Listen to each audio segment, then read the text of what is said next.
As of Monday, March 2nd, 2026, Iran has confirmed that Supreme Leader Ayatollah Ali Khamenei was killed in the joint US-Israel strike campaign that began early Saturday, February 28. Iranian state TV announced his death and Tehran declared a 40-day mourning period. Iran has also activated a constitutional transition, naming a temporary 3-person leadership council while the assembly of experts work towards selecting a new supreme leader. Now the key question is what President Trump says he is trying to achieve and why the strikes are continuing even after Khamenei's death. In his February 28th address and a follow-up post on social media, Trump framed this as a massive and ongoing operation to remove what he calls imminent threat from Iran. He has also said that bombings will continue uninterrupted for as long as necessary to reach what he described as peace in the region. While you line up Trump's words across Truth Social, interviews, and White House messaging, his objectives fall into 4 buckets, I would say. First, the nuclear program.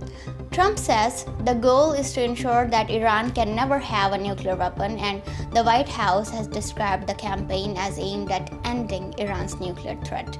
But the nuclear picture is contested. The IAEA, International Atomic Energy Agency, says it cannot fully verify Iran's enrichment status because inspectors lack access to key sites. So outside confirmation of Iran's capability right now is limited. Second, I would say, is the military objective. Trump has talked about destroying Iran's missile industry and annihilating Iran's navy. Reporting indicates that strikes have focused heavily on missile infrastructure, command and control sites, and other military targets. It's part of an attempt to reduce Iran's ability to keep firing back. Now, third is the proxy objective. Trump argues that the campaign is meant to weaken Iran's allied military networks from Lebanon to Yemen and beyond, to stop attacks on US forces and regional partners. Now, analysts warn that this may be difficult to achieve from air because proxy networks can survive and adapt. Fourth, very crucial, is the regime change objective.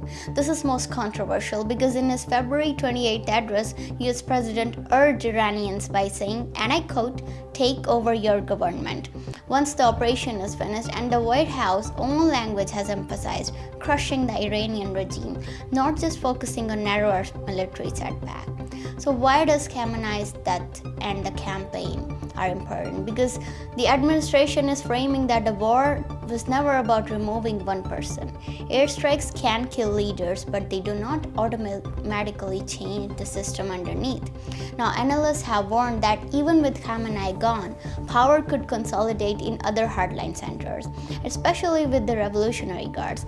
And the risk of further escalation is also real because Iran's Revolutionary Guard has claimed retaliatory attacks across the region, including strikes it says hit dozens of US-based locations. And a conflict has disrupted regional airspace and pushed oil prices higher to the Strait of Hormuz. And it's not just Iran and Israel anymore. Hezbollah has launched attacks from Lebanon, and Israel has responded with major strikes, which are raising fears of a wider multi-front war.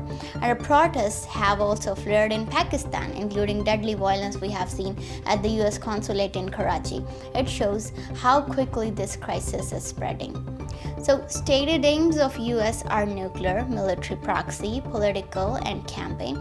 But the campaign is still evolving. If we talk about Iran's new leadership open, it may happen in parallel with the continued strikes. Subscribe.